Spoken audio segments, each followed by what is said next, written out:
I'm Mary D. Ojala. I'm the conference program director, and I will be your moderator for today.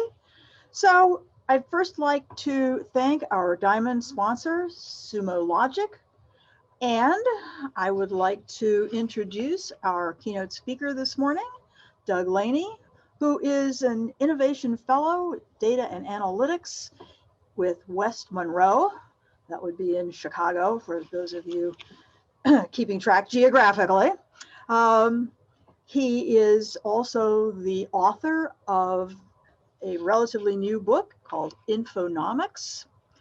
And in addition to being an author and an analyst and a fellow, he's had some previous experience with other companies such as Caserta and Gartner. He's a visiting professor at the University of Illinois at Urbana-Champaign, and he tells me he's about to take up Carnegie Mellon University being a visiting professor. So let me welcome Doug and take it away. Thanks, Mary D. Great to be with you and everyone else today. Hello from Chicago. Let's get some slides going here, right? There we go. We will share and we are, away we go. All right. Everyone see that all right? Looks good. Okay, great. There we go. So I think I've got everything here. Yep. All right. I think we're good. All right. So yeah. So this topic, this session is going to be around the topic of what it means to actually treat or think about data as an actual asset. And I don't really parse hairs over, split hairs over whether we call it data or information. I think for these purposes, it's certainly all the same thing. So I'll probably end up using the words a bit interchangeably. But first, just a little bit about where I am right now. I'm with a company called West Monroe, formed by some former Arthur Andersen Consulting or Andersen Consulting folks about 20 years ago. And we focus on certain industries and developing solutions for those industries. I'm part of the technology practice as a innovation fellow focusing on data and analytics strategy. And most of my work revolves around these topics that I'm going to talk about today on helping organizations generate new value streams from their data to understand how data can actually be wielded more as an actual economic asset. So that's a little bit about us.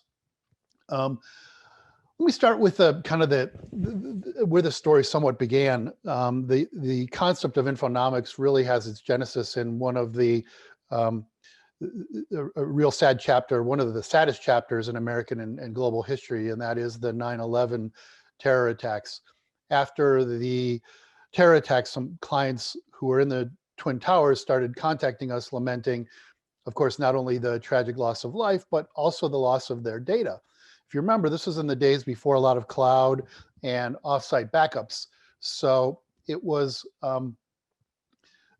companies actually lost their data. Today, when we talk about losing their data, and there's actually an interesting thread on LinkedIn right now about data loss, it's really something where it's copied. It's not really stolen or damaged or actually lost. But in this case, a lot of companies actually lost their data. They no longer knew who their employers were. They no longer knew who their customers were, who their partners were. They lost transaction data, and so it was a significant loss, existential loss to the business. And so naturally, who do you call when you suffer some kind of loss? You contact your insurance company, and well, the insurance company said, hold on a second. We don't consider that data is property, and therefore it's not covered by your property and casualty policies. This came to me as quite an eye opener. And so what I did was I kind of cracked open my accounting books from university and asked, well, isn't data an asset? Doesn't it meet the criteria of an asset? We'll get to that in a moment. But as it turns out, the insurance company realized it was a bit exposed because there were a number of court cases related to whether data should be considered, whether property laws should be applied to data or not. And so the insurance industry, in its infinite wisdom, to kind of cover its behind, updated the commercial general liability policy template, which is used by most insurers, to explicitly exclude electronic data from PNC policies. Now, when did they do this? They did this a month after 9/11, to add, insult to injury. Now, the accounting profession said, well, goodness, if the insurance industry isn't going to recognize data as property, we're not going to recognize it as an asset. So even if you wanted to put the value of your data on your balance sheet as an asset, now you no longer can, according to GAAP, generally accepted accounting principles, or IFRS, or other standards, only under very rare circumstances. And as I mentioned, the courts are thoroughly confused on the topic of whether data is property or not. Some courts have said things like, well, data should be it can be represented by bubbles on an optical disc, or it can be printed, and therefore it should be considered property. Other courts have issued really silly rulings like, well, since electrons have negligible mass, that's right, since electrons have negligible mass, data shouldn't be considered property. So the keepers of the definition of what constitutes an asset and what constitutes property have more or less doubled down on their antiquated notions, arcane notions as well, that data is not an asset or property. And then, of course, there was the U.S. Senate got involved, and there was a hearing on how to evolve a 1930s style accounting system into the 21st century. Now, why a 1930s style accounting system? Well, because that's when the asset classes were defined coming out of the Great Depression, to standardize the way that financials were reported so that we wouldn't have the situation that led to the Depression. So, of course, since it was a U.S. Senate hearing, you can imagine the outcome of that, which was, nothing happened. So anyway, that's the kind of crazy, world we live in right now, which is data is kind of an asset, kind of property, kind of not, and yet, here we are in the midst of the information age, and we're all trying to do more with data and monetize it, manage it, and leverage it more as an actual asset. Now, another thing we often hear is people talking about, it's hard to go a day or a week without hearing somebody talking about data being the new oil, right? And well, that certainly demonstrates that someone appreciates the value of data and the increasing importance of data. It entirely misses the point that data has these unique economic characteristics that make it quite a bit different than and unique than oil. When you consider a drop of oil, you can only use it one way at a time, right? And then when you do use it, it's depleted. It gets used up. And also, when you consume a drop of oil, it doesn't create more oil. It creates energy and heat and pollutants and so forth. Data is very different. Data is what economists would call a non-rivalrous, non-depleting, regenerative asset. That is, you can use it multiple ways simultaneously, all right, without any problem. You can use it again and again. It doesn't get used up. It may diminish in value or utility over time as it gets older. That's certainly to be expected. And then it is regenerative. That is, typically, whenever you're using data in some kind of business process or a decision making, you're in a position to capture more data about wherever and whenever that original data was used. So in that way, it's somewhat regenerative. And you can see here there's some other kind of differences between data and other kinds of assets that make it that much more kind of compelling as an asset or a form of property or form of value generation for organizations. So I started asking the question: is data an asset? I mean, should we even be considering it an asset? I know we talk about it as an asset. We use that term kind of loosely, but in formal terms, let's look at whether you look at a dictionary definition or an accounting definition. An asset is defined as something that is owned or controlled, exchangeable for cash, or generates what the value experts and accountants call probable future economic benefit. I don't think there's any doubt, among any of us, that data meets those criteria. It's still that the keepers of that definition of what constitutes an asset, don't tend to formally agree yet. It's not on the balance sheet. But I don't think that should stop organizations from treating organization as an asset. In fact, I think there's a really compelling reason to do so.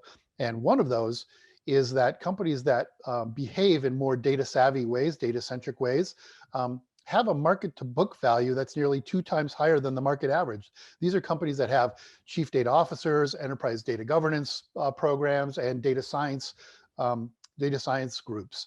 These kinds of companies demonstrate that they want to do more with data, they want to protect it, they want to manage it better, they want to leverage it better. And just for good measure, in this study that I did, we took out of that equation data product companies like data brokers and social media companies and companies that expressly make a living, primarily through the disposition of data.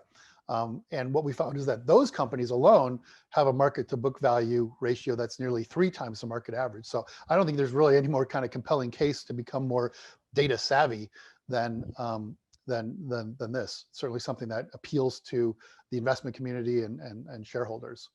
Here's a little bit about the book, some nice things that people who are not my family have said about it. The book is available to anyone on any of the booksellers, in ebook, audiobook, and hardcover as well. I'm also available if you want to get copies for your management team or whatever. You can reach out to me directly. We can make some arrangements. I can inscribe versions or whatever. All right, so the crux of Infonomics, there's 3 components to it, and that is monetizing data as an asset, managing data as an asset, and measuring data as an asset. And the way they all fit together is that, there's the old adage that you can't manage what you don't measure, right? And I think, my hypothesis has been, being in the industry for several decades, is that many companies don't manage their data particularly well, certainly when it compared to the way that they manage other assets. I mean, most companies manage their, their office furniture with more discipline than the way they manage their data assets. Why? Because it's a balance sheet asset. But I also think it follows that you can't monetize, or you can't generate economic benefits from anything that you're not managing well. So for many organizations, this tends to be kind of a vicious cycle of not measuring their data in any way. Its potential value, its actual value, its quality characteristics, or anything like that. And therefore, they're not in a position to get the kinds of resources or focus that they need to manage it as an asset. And therefore, because it's not managed well, maybe it's not as complete, as correct, or available, or as well integrated as it ought to be, it's not as monetizable as it should be. And again, by monetizing data, I'm not talking about just selling data, but generating any kind of value stream from data. We'll get to that in a moment. So the idea behind Infonomics is to kind of, as we say here in Chicago, we Cubs fans talk about reversing the curse, right? And so by starting with measuring data, you're in a better position to manage it better, and then in a better position to generate value from it. So that's really, if there's really any kind of one takeaway from this, other than kind of the economic characteristics, this is it. All right. I know there are questions coming up on the chat. I'll try to keep an eye on it if you have some questions. I do have it up here on the side, and but we'll also try to save some time for some questions at the end. All right, let's get into monetizing data as an asset. Why? Because we want to start with the end in mind. What's our objective? What's the outcome that we're looking for? And so one of the things I've done over the years is I'll share this in a second. No, I'll talk about it now. Is that I've collected over 500 examples of how organizations are generating value from data and analytics. And when I've kind of done a meta-analysis of all these examples, 8 or 9 kind of different patterns sort of jump out as to the way that organizations are generating value or innovating with data. And they fall into kind of 2 classes here. One that's more internally focused, or what I call indirect data monetization. And then those that are more externally focused, where you're sharing data or exposing data to others in a way that's generating value for your organization, often a revenue stream of some kind. So internally, we can obviously use data to improve process performance or effectiveness. We can reduce risks or improve our compliance, or we can use data to identify new markets or develop new products. We can use it to improve the relationships with our partners who are out there providing services or even selling our offerings. And then externally, we can, the reason I start here with bartering or trading with information is because if you sell data, for cash, there are tax implications for that. But because data is not a balance sheet asset, if you trade or barter with it, and I'll give you an example here in a second, you're likely in a position to avoid the tax man and the tax implications of that. The classic example of that being, if you go to the grocery store and you scan your loyalty card, right? for a discount. We call that a discount, right? But what's really happening? They call it a discount to make us feel better about it. But we all know what's really happening is we're exchanging information about us and our purchase in return for free food, right? Or free groceries or free goods. And we call that a discount, again, just to feel better about it, but it's really a barter transaction of sorts. So this is happening more and more in the B2B world as well. We can also enhance our existing products or services with data. We can bake data into our products or services to make them that much more compelling or that much more valuable, up through and including digitalizing them altogether. We can sell data directly, of course, ourselves. We can sell it through data brokers or data marketplaces. There are a number of marketplaces like Dowex and DMist and others that you can sell your data or buy others' data. Or you can offer insights and analysis, much the way that I used to work with Gartner, and we would sell not the survey data that we did, but we would sell the analysis of that data.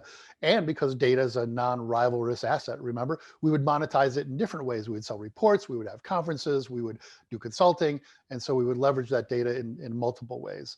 And then finally, there's a method here I call inverted data monetization, which is I didn't write about in the book because it's really only come up in the light of like GDPR and other kind of privacy regulations, where clients have come to me and they said, listen, we want to sell our customer data, or people want to buy our customer data, but we can't sell it because of these regulations. We can't even share it with them.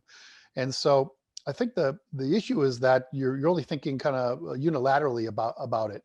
And let me give you an example. If I'm a hospital and I know who my diabetes patients are, I can't sell you that data, right? But I can sell your goods and services to my patients, or at least make them aware of them in return for maybe a referral fee or commission. So if you offer healthy meal plans or gym memberships or at-home, glucose monitoring testing kits, I can make those available to my patients without having to expose to you who they are. I expose you to them. So that's what I call inverted data monetization. And we're doing this kind of thing with banks and hospitals and others where in regulated industries where we really can't share customer data very, very readily. So as I mentioned, there's this process to monetizing data, and there's a variety of steps to it. This is kind of a simple look at it. We have a more complex, more sophisticated methodology to data monetization. But basically what you want to do is follow any kind of product management approach. I'm the first one to admit that with Infonomics, there's not a lot new here. It's about applying traditional ideas related to the monetization and management and measurement of traditional assets and applying that in the context of information in ways that it's never been done before. So there are a few kind of nuances here, like one thing in step 2 here, you want to inventory your available information assets. And by available information assets, we're perhaps thinking outside of the business as well. Yeah, there's our enterprise or our operational data. There's dark data that maybe we've forgotten about and archived. But yeah, there's this world of data externally that we can integrate with our own data or repackage in ways to monetize it. From open data, there's 10 million, estimated 10 million open data sets published throughout the world. There are billions of websites that can be harvested. There's your partner data or data from your customers or others throughout your extended business ecosystem. There's social media data that can be harvested, billions and trillions of posts. And then there's syndicated data from data brokers and others that can be leveraged in a monetizable way, at least internally, if not externally.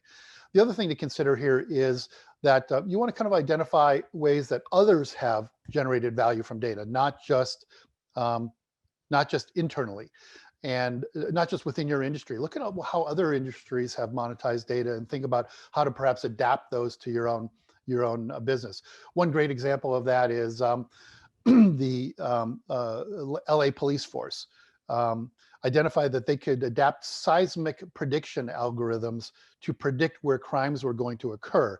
And where they applied that technique, they were able to reduce violent crimes by 30%. So look at the ways that others in other industries are leveraging data and analytics and think about how to apply that in your own market. Skip ahead here. So obviously important in all of this is looking at how to use analytics. Unfortunately, a lot of companies are still kind of stuck building pretty pie charts and bouncy bar charts and dashboards that just don't add a lot of value. Certainly aren't in the context of monetizable data. They're very hindsight oriented. Yet there's a lot of inertia, pushing down on organizations to continue to do that because it's easy. It doesn't require a lot of data, not a lot of skills. The products are easy to use, and we're familiar with it. But the real value happens when we start doing diagnostic or predictive or prescriptive analytics, answering questions. Why is something happening? What's going to happen? And how can we make something happen? So I encourage you, when you're thinking about monetizing data, to forget about hindsight-oriented, dashboards and pie charts and stuff, and think about more how to answer hypothetical questions. And this is something that we do during the data monetization workshops that I run. So as I mentioned, I've got a lot of examples, and I'll share a few of them here, some of my favorite ones on how organizations have generated value from data. So one of them is Walmart, and Walmart had a great search engine, online search engine, to help people find what they wanted. And one week they realized that people were searching for something that, a certain search term that was resulting in a high degree of shopping cart abandonment. What they were searching for was the word house. And it was taking them to dog houses and housing goods and housewares and so forth. And it wasn't at all what people were looking for. It happened to coincide with the week that a certain television show premiered, if you recall, the medical drama House, starring Hugh Laurie. What people were actually looking for was the boxed DVD set of the previous seasons. But since Walmart's search engine was only considering its own data and not aware of what's happening in the world at the time, it was completely ignorant to what was on people's minds.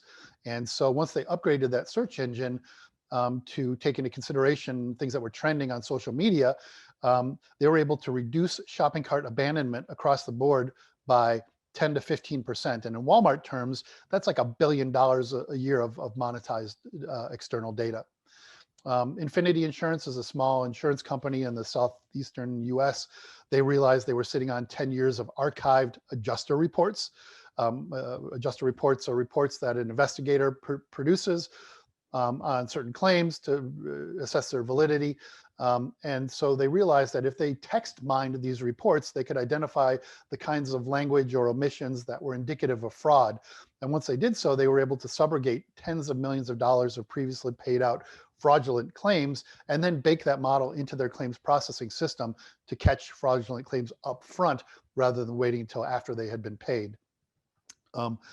Lockheed Martin, which of course runs very large, complex projects, building fighter jets and so forth, took an idea that I spoke about at an event, which is the potential of analyzing documents, similar to how Infinity did, but analyzing documents to determine the project-related issues like scope or budget or personnel or technology-related issues. Typically, and you probably do this in your own organization, somebody fills out a status report on a project, they submit it up to their manager aggregates the status reports, types up another status report, sends it up to his or her manager, and so on and so forth, and eventually maybe something filters down and some kind of change happens.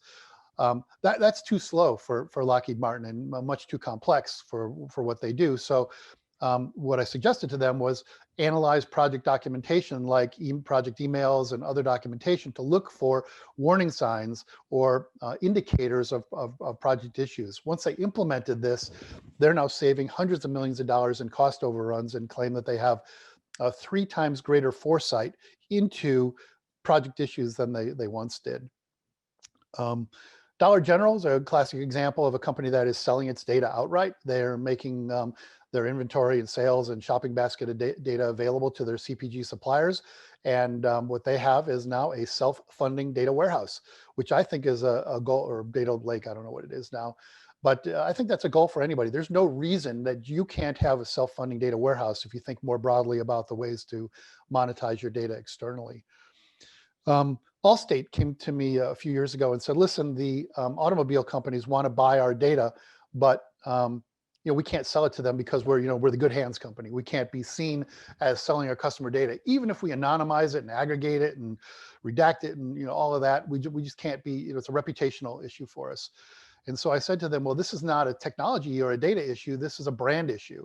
So why don't you take it off brand and create a separate business or a some kind of joint venture where you're making this data available kind of more quietly, right? And so that's what they did. They created a company. Of course, I'm advertising it for them now. They created a company called Arity, called Arity, which monetizes not only Allstate's data, but it's a platform for any insurance company to monetize their data to the automobile industry or others. And if you want to check that out, it's called Arity, Arity. A couple other fun examples. Minute Maid, owned by Coke. Minute Maid gets a call from a fast food company. I won't say who, but they get a call and the fast food company says, listen, the quality of your orange juice is great, but it's inconsistent region by region and season by season because we understand, sometimes you're buying oranges from Mexico or California or Florida or Israel or wherever. And, we want this orange juice to be consistent all the time, everywhere for our customers. And they said, if you can't, we're going to move to something like, Sunny Delight, or I don't know what. And so Minute Maid said, all right, let's take up the challenge. They hired some flavorologists and identified the, hundreds of flavors that go into an orange. They started gathering all sorts of cost pressure data, satellite images of crops to identify for crop-related issues, multi-level supply chain data. They claim that they're compiling a quintillion data points into this precise dynamic model for how to blend orange juice consistently. And so now even if there's a freeze or a frost or some disruption in the supply chain, they can replan the entire operation in like 5 to 10 minutes, which is really pretty incredible. So I remind people, next time you're drinking a glass of orange juice, remember you're drinking an algorithm, as it were. And then one more kind of fun example. In Iceland, they have this situation where everybody's very closely related to everybody else. It's a very homogeneous society. And so apparently that makes for very fun family reunions, but difficult to find a mate who's not your cousin. This is true. And so some enterprising young app developers built an app, and they've taken into consideration the Icelandic genealogy database, basically like their ancestry.com data. And so now this is their tagline, not mine. You can bump your phones before you bump in bed. And apparently it's a fun app, and they've figured out how to monetize that data. So there are a wide variety of extremely innovative and interesting ways that companies have figured out how to monetize or leverage data to generate value for the organization. And they range from more internally focused to externally focused ideas. If you or your company is interested in talking to me about this library that I have, or a data monetization kind of workshop, I'm obviously happy to speak with you. All right, so let's get into managing data as an asset. So that's enough about monetizing. And one of the things I do often in my consulting role and my advisory role previously at Gartner is review data strategy documents. And most of these data strategy documents have some kind of quote in them like data is our most critical corporate asset, or we want to manage our data as an asset, and something like that. But one client I was working with, and I'm reviewing their document, and there's nothing in this document about inventorying their data. I'm like, how are you going to manage your data as an asset if you don't even have an inventory of it? You don't have a catalog of it. And they said, well, yeah, I mean, we inventory our major assets like they're a utility company. That we inventory our trucks and our transformers and our generators. And I said, well, why not apply that same kind of discipline and methodology to your data? And they said, well, yeah, maybe that's a good idea. And so anyway, after the meeting's over, I go into the men's room, and this is what I see. You can see here closely that they've inventory tagged their urinals and their sinks and their toilets. And incredible dissonance here and irony that they're inventorying these things that are not providing a lot of value to the business per se, but not inventorying their data assets. Why are they doing this? Well, because toilets and sinks and so forth are physical plant assets, and so maybe it makes sense to inventory them for some reason. Where do you find sources of inspiration for managing your assets? Well, there really isn't a formal asset management methodology for data, but there are very formal, well-honed, established, detailed methodologies for and programs for managing other kinds of assets. Right there at the top is the PAS 55 standard for physical asset management, which I think readily applies to, could readily apply to managing data assets. You take concepts like planned versus unplanned maintenance, right, and apply that to the way that you're handling data quality. Or we've seen a couple of companies apply safe handling practices to their data. Like, people don't get access to the data until they've gone through a safe handling training and certification. Then they get access to the data and the analytic tools. You can also think about data as a supply chain and apply supply chain management context to it.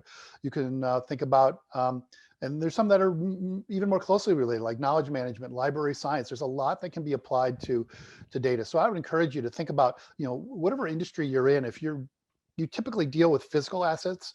If you're like a manufacturer or a retailer, apply physical asset management principles and practices to your data management. If you're more of a services company, maybe apply human capital kinds of management methodologies to your data. If you're a financial services company, maybe apply more financial asset management principles and practices to your data. Why? Because these are ideas that your company is already comfortable with, that you can articulate to business people in a way that they'll understand. Data literacy is very important, and a really tough nut to crack. And so using a language that's similar to what your business people are comfortable with in how you're managing your data can be really, really helpful. All right. So one of the things I did in looking across kind of all of these, and you'll see this in the book if you read it, I looked at all of these different kinds of asset management approaches and pulled together kind of some common things that I think are most useful for managing information. And I call these the generally accepted information principles. And you can see what they are here. And I'm not going to get into detail, but like some of them are like the ownership principle, that data is not something that really should be owned inside an organization.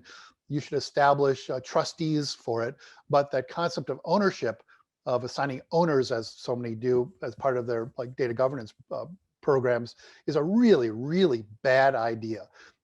It's something that perpetuates the notion of hoarding and information silos. It's great to have somebody responsible and accountable for information, but to call them an owner, it's a really, really bad idea.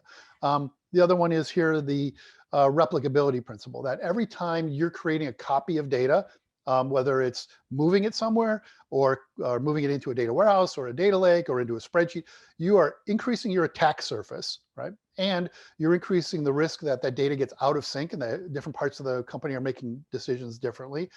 And you're increasing your costs, not only to create that copy, but to maintain that copy and keep it synchronized. So organizations need to be much more circumspect economically when it comes to creating any kind of copy or moving data. And so that's one of those principles.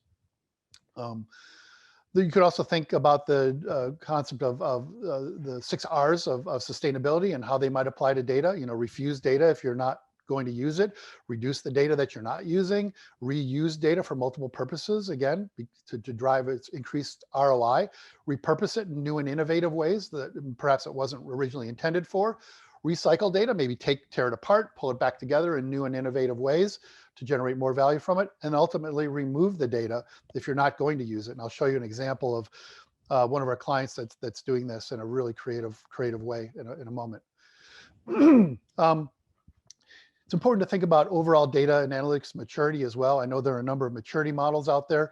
The one that I've developed recently it incorporates analytics as part of it as well, not just data. So it's thinking about analytics as part of the overall equation. And it's not a skinny model at all. We actually consider over 200 distinct best practice indicators as part of this overall model. But other than that, it's probably, it can be used as any other, as any other model. All right, so let me talk about measuring data as an asset and save some time for some questions.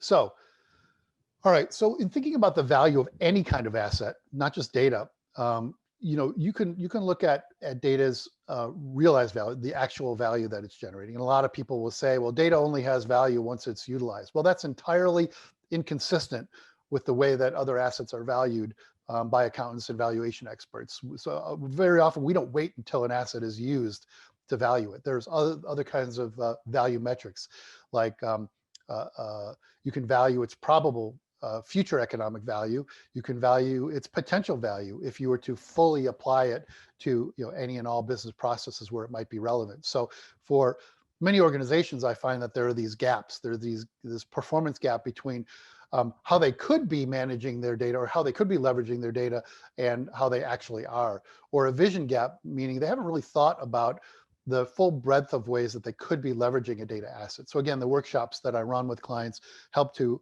expose and identify and even measure these gaps.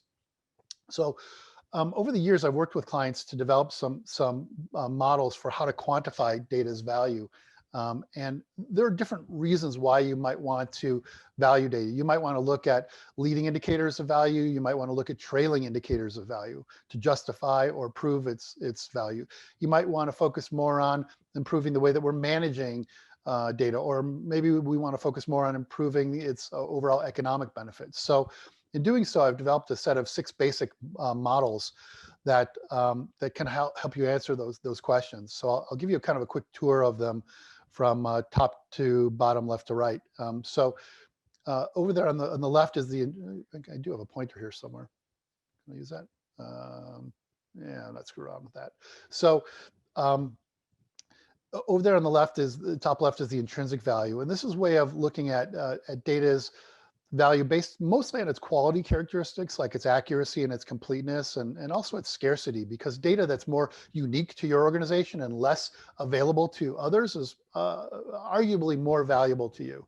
It's much more of a competitive advantage to you if it's data that's not also available to your competitors. But then also you want to consider how accurate and complete that data is. The second one there, the business value of information, looks at how good and relevant the data is for a specific business purpose or across a range of business purposes. So we want to look at the accuracy and completeness and also the timeliness of data, because even if data is relevant to a particular business process, if it's not timely, if it's very latent, then it's really not that useful. So this is kind of a utility index of sorts. And then the performance value looks at how does having this data or not having this data actually affect the key performance indicators for the business processes that use or could use that data. Very often it involves running an experiment, like maybe we have the ability to give our salespeople access to competitor pricing data, right? And let's take a look at how that affects sales cycle times, margins, deal sizes, things like that, and over a given time period, and how that drives certain sales KPIs. And then over on the right, all that I've done is really adapt the way that valuation experts or accountants value any kind of asset. And there's 3 main approaches to that, or what are called, they're called approaches. The cost approach, the market approach, and the income approach. Now the cost approach, what you want to look at is what is the cost of generating or acquiring that asset, that data asset, or what would it cost us if we lost that asset and didn't have access to it, if we're hijacked, for example. The second one, the market value, looks at what could we sell this data for, or what could we trade for it in some kind of marketplace if we sold it to others. Now, where things get interesting is typically when we are selling data, we're not transferring ownership of it, we're transferring rights to it. We can transfer those rights over and over and over again. But what happens is eventually you end up saturating a market. Like if you keep selling your data or licensing your data to multiple parties, now everybody's got it and its value is diminished. So we need to kind of control for that and figure out what is that optimal point on the revenue curve. And so the market value model takes that into consideration. And then the income approach, what we've done is actually netted out and looked at not only what is the revenue or expense savings that can be generated by applying this data, but also we subtract out the costs to acquire, to apply, and to administer the data to kind of get a net value. So there's a lot of different models here, and they can all be used independently to drive certain kinds of behaviors in an organization. Right now, I'm actually working with a household name pharmaceutical company to measure the value of its R&D data, to help them determine which data they should be focusing on bringing into their data warehouse. And so it's a really interesting thing. We're trying to create kind of a common model that incorporates many of these different factors. Here's a quick look at some of the models themselves. And again, I'm not going to get into detail, but I just wanted to include them in the slides. that I think will be made available. So you can see here the intrinsic value model looks at things like the accuracy and completeness and scarcity of data. The business value model looks at the relevance of data, but also its accuracy and completeness and timeliness. And then the performance value says, okay, how does having or not having this data affect the KPIs for the business processes where it's used. The cost model has two different kinds of factors. One is what is the cost to acquire or generate this data as a percentage of the overall business process cost where that data is captured or generated. Or we can look at what kind of lost revenue would we have over a given time period if we were to lose that data. The market value model, again, looks at the exclusive price. What if we were to actually transfer ownership of this data and then no longer have access to it? What would somebody pay to take ownership of that data? But because we're typically licensing the data, we need to divide that by that market premium and then multiply it by the number of buyers or licensees of the data. And then the economic value model says, okay, what are we generating in terms of revenue or expense savings from this data by having it versus not having it, and then we subtract out the cost to acquire, to administer, and apply it, and then multiply. Typically, we're running an experiment, and then we'll multiply that over the time period, which represents the lifespan or the half-life of that data. So anyway, this is all kind of described in more detail in the book, along with kind of some assumptions that are baked in. But where things get really interesting is where some of our clients have started using these models in combination. They started superimposing or juxtaposing these models on each other. So I'll give you some real world examples here. One is here where in the upper left, Boeing came to us and they said, hey, we've got so much data, like 6 million data elements or something, and we can't manage all of this data sets. We can't manage all this data equally. We need to focus and prioritize. And so we worked with them to identify data that has a low IVI, basically a low quality index, but a high business relevancy index. And at the intersection there is data that they should be focusing on managing better, thinking about data quality issues, data governance, master data, metadata, et cetera. And the rest of that perhaps is more, maybe secondary. The second one down there on the left is came to us from AIG, the chief data officer there who I worked with at Deloitte, showed me how he identified how they can connect the dots between the intrinsic value, basically the quality index of data, and its business performance. And they can track how, say, a 1% increase in data accuracy translates, or a 3% increase in data completeness, how that translates into improved KPIs for the business processes that use that data. Really, really cool example there to justify and prove the benefits of data governance and data quality. On the bottom left there is a story from a manufacturer called Vivint, and they were challenged by their parent company to use their data better. They had a lot of data. They said, listen, you're not using your data very well. And so they used the data valuation models to understand where they had data that has a high business relevancy, a high business value index, but a low economic value, which wasn't generating a lot of value for the business. And at the intersection there, they said, let's find ways to innovate around this data. Let's find better ways to use this data has a high relevancy, but a low, currently not delivering a lot of value. And they came up with 20 or 24 different ways to better leverage data, like using customer support data in the manufacturing design process, or using sales data in the marketing process, and so forth. And once they implemented all of these ideas, they found that they had added $300 million of market value on a $2 billion business. On the upper right is kind of a generalized way to think about which data you should be monetizing. A lot of companies will come to me and they say, Doug, what data should we be monetizing? And I think the basic answer to that, without running a workshop or exploring it more deeply, and we actually go through this kind of process in the workshop, is let's find data that has a low cost basis, a high quality index, and a high business relevancy to others or internally. And at the intersection there is probably the data you should be focusing on doing more with, on monetizing. The second one there on the right really just illustrates that you can grow the economic value of any data asset and better amortize it by monetizing it externally. And then in the bottom right, I promised to show you how one of our clients used thought about the data disposal or deletion. they identified, this is a company called, I think they're called MISO Energy, or MISO, I forgot how to pronounce it, in Indianapolis, in Indiana. And their senior data architect identified data that was costing them more to generate and store and secure than the value it was producing. And because they're in a regulated industry, there wasn't really more that they could do to innovate around that data, like Vivint did over on the left.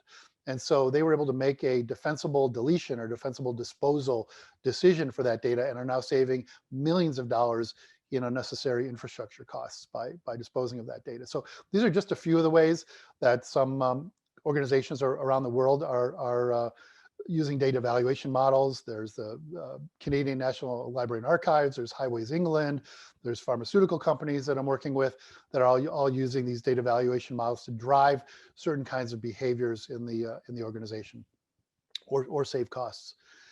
And then finally, I just want to share with you just some thoughts on economics. It wouldn't be a talk about Infonomics. This is kind of the nomics part of Infonomics. There are a number so let me back up.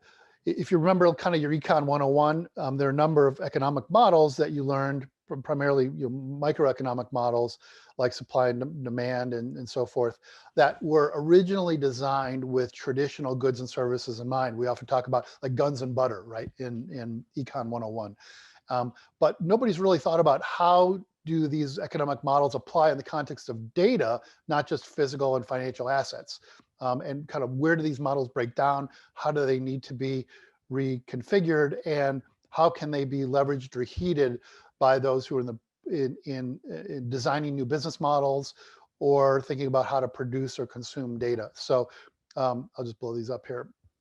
There are a number of them that we've considered, and actually in the class that I teach on Infonomics at the University of Illinois, the students in the MBA and Masters of Accounting class have continued to provide all sorts of really deep thinking on these concepts. And there's just some really great work being produced on the topic. So again, I'm not going to get into detail here. This is kind of Infonomics 201 stuff. But when you're thinking about developing new business models or thinking about should I be producing that data? How should I be producing it? How should I be consuming that data? These are all things that come into play. So I'm going to kind of wrap up here. And just with some high-level recommendations, which is to monetize not only your data, but again, think externally about other data sources that could be monetized. And don't just monetize data externally, think about how to monetize it internally in a variety of ways.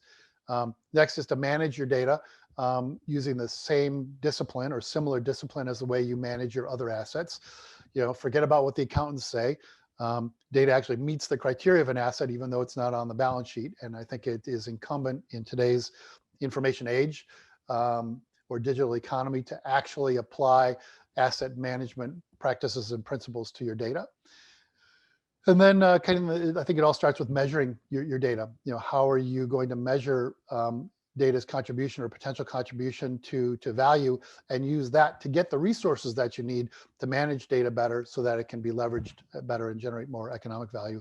And then finally, as I mentioned, I think it's really important to understand information's unique economic characteristics and how even traditional basic economic principles operate differently in the context of information, and how you can kind of take advantage of that, within your own business. So with that, I'm going to take some questions. There's a little bit on how to reach me. I mentioned the courses that I teach at University of Illinois. They're also available on Coursera. So if you're interested in, there's a couple of courses on Infonomics. And I think there are over 5,000 people who've taken those courses to date. There's also a course on the executive introduction to analytics for those who want to become a little bit more data literate. So I'm going to sit back, take a look at the chat here and see if there's any questions. And I'm not sure, are we opening the mic up, or how are we handling the Q&A? Well, I was going to read you some of these questions. Okay, great. Actually, these are a little bit more comments than questions, but Sure. I'm sure you have an opinion. We have this comment: I would present the premise that data is not valued since it is not physical. Right. I think human That's a great. capital. That's a great concept. What are your comments and thoughts? Yeah, my comments and thoughts are neither are copyrights, trademarks, or patents. So Those definitely have there you value. go. And patents, Definitely have copyrights, and value. trademarks are balance sheet assets. There are plenty of intangible assets that are reported on the balance sheet, and that are managed as actual assets. There are companies that apply very well-honed principles and practices to the way that they manage their patents, including thinking about how to monetize them internally and externally. IBM is a great example of that. Nobody generates more patents than IBM, and they have a very well-honed process for managing that. And even brand, I think in the is it just the UK or in Europe, in some cases can actually be a balance sheet asset as well. So yeah, those laws differ by jurisdiction. yeah, they do, right? So yeah. So people often ask then, okay, so when is data going to be a balance sheet asset? And that's a great question. And it has been addressed to some degree by accounting standards boards. They have published some position papers and had some discussions on the topic. What it really comes down to is, one, how would you value it? And in what circumstances would you value it as an asset? What would the standards be for valuing? What kind of approach would we use for valuing it? How and where would it be recognized? And then how would you actually report, and when would you report on it on the balance sheet? That's all, very, very interesting. But, there's some interesting things that have happened recently that demonstrate the value of data. And one of them that I didn't mention is the airline industry realized that, they've had to take out some loans to stay afloat. And United Airlines and American and Delta now have collateralized their customer loyalty programs to the tune of tens of billions of dollars. And in fact, the independent valuations of these customer loyalty programs, which are ostensibly made up almost completely of data, were valued at 2 to 3 times the value of the airline companies themselves. So think about that. The value of your company's data may be greater than the value of the company itself. And I wrote a piece on that recently in Forbes. If you're interested, maybe I'll put a link to that in the chat here in a moment. But to not have data on the balance sheet, I think is a real big mistake right now. However, it provides some interesting opportunities for organizations to be less than transparent about the data that they collect and how they use it. So there you go. Here's another one. Do you have a scenario where geospatial, social media, and news data can assist insurance companies in monetizing their risk when it comes to terrorism, public disorder, strikes, riots, and all those other things we'd prefer not to have happen? One is, yes, I agree they should be doing it. 2, I am aware of some insurance companies that I can't talk about taking that kind of, or at least experimenting with that kind of approach. And 3, my general observation is that the insurance companies, particularly actuaries, are way behind when it comes to leveraging third-party data sources like that for assessing risk. It seems to me that there are some types of data that the accounting profession does recognize as an asset, and then there are others that, for your intellectual property, yes, those are recognized, but if you have something that's a trade secret, that's not recognized, and that's one of the reasons why companies do that. Right. If you actually document that trade secret as a patent or a business process patent, right, then you're exposing it publicly, but then you're also protecting it and can then value it on the balance sheet. So there are pros and cons of that. Yeah, for sure.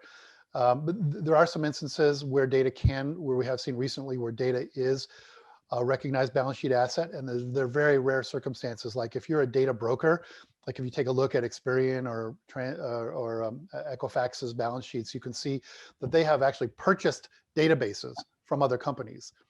And those databases are recognized as intangible assets that are depreciated in a straight line. So, but only because those databases were purchased outright and by a data broker that's in the business of selling data, were they allowed to be capitalized on the balance sheet. So maybe we'll see that kind of opportunity expanded a bit for organizations. But listen, I recommend going to your CFO and saying, listen, Mr. or Miss CFO, I understand data is not a balance sheet asset. Not trying to change that, but we think it behooves our organization to treat it like an asset. And if we're going to treat it like an asset, maybe we should create some kind of internal balance sheet for it. And if you have those kinds of conversations with your CFO, I guarantee you they're going to go pretty well. I would think so. Yeah. So we hear a lot about information overload, and you mentioned something about data overload. At what point is the data that you have actually not valuable because it's obsolete, because it's biased in some fashion? Yeah, gosh, there are a lot of companies that hold on to data. Yeah, there are a lot of companies that hold on to data way longer than they need to. Now, of course, there are certain regulations within various industries as to how long you need to retain transaction data, customer data, and so forth. Obviously, you need to adhere to those, or not if you measure the risk of that. Yeah, most companies hold on to data much longer than they need to, and it's not too much of a complex calculation to determine, all right, what's the economic value that we're getting from this data, or the economic value that we plan to get from this data, versus the cost to store it and secure it and manage it. And even you can multiply in some risk factors as well. What's the risk that this data is going to get hacked or stolen, and then what is that economic impact to the business? I mentioned I'm working with a pharmaceutical company right now, and that's one of the things that we're including in the valuation models is the risk of data getting hacked or stolen, and the impact to the business reputationally, the market cap hit, things like that. It's pretty nominal given the propensity of that to happen, and the fact that companies have backups of their data, so it's not really going to get lost or stolen. But it's worth kind of calculating and examining, no less. No, I know my local Target store is still pretty busy, despite that data breach that got them a heck of a lot of publicity. Yeah. And I think before you decide to dispose of data, make sure that you've gone through a data monetization kind of workshop exercise to look at any and all ways that data could be generating value, not just for you, but for those throughout your business ecosystem, even your extended business ecosystem, your suppliers, your partners. And when I've gone through that exercise with clients, we often find tens or hundreds of millions of dollars of latent value in their data that they're perhaps thinking about disposing of, but wow, there are others out there in the marketplace that might find this data valuable in some form. So as you were talking, you gave a lot of examples from a lot of different industries. So we have a question here about, is data expertise enough, or do you also need industry knowledge? How do you differentiate between the knowledge generated in retail versus production versus management and so on? So I'm not sure exactly what that means, but let me give you this answer. One, yes, when we do these data monetization workshops or set up data monetization or information innovation, whatever you want to call it, initiatives, it's definitely helpful to have people who know the data, right? Because typically data is not described well enough just by looking at data catalogs. So it's important to people who understand the data, what its provenance is, what its quality characteristics are, and so forth, how it's used, where it's not used.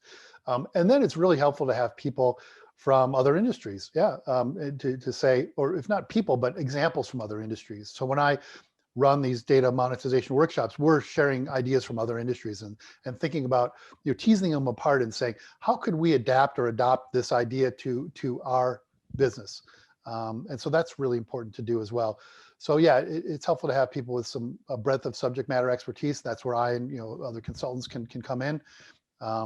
But yeah, it's certainly helpful to have people who understand the data and the business process as well, and the concerns and interests of those throughout the business ecosystem. Like I often recommend, invite one of your most strategic customers or partners to these data monetization workshops to get ideas from them on how they might use or value the data that you have available, or what kind of data they might be able to add into the mix that you weren't aware of.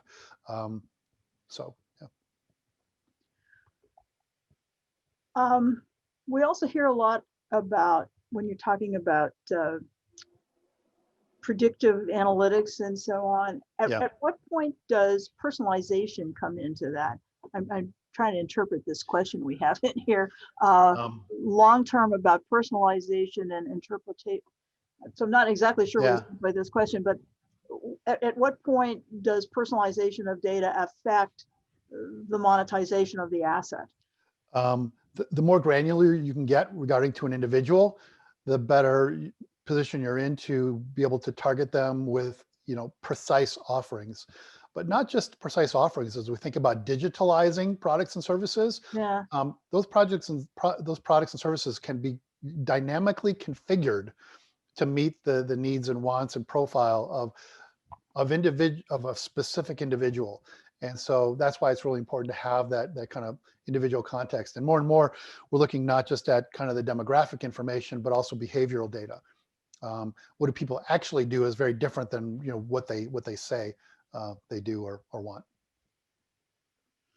Okay, well, that sounds absolutely fabulous. I Yeah. want to thank Doug very much for giving us this really thought-provoking and stimulating keynote speech so that we'll be ready for the next few days Thank you. of Data Summit Connect.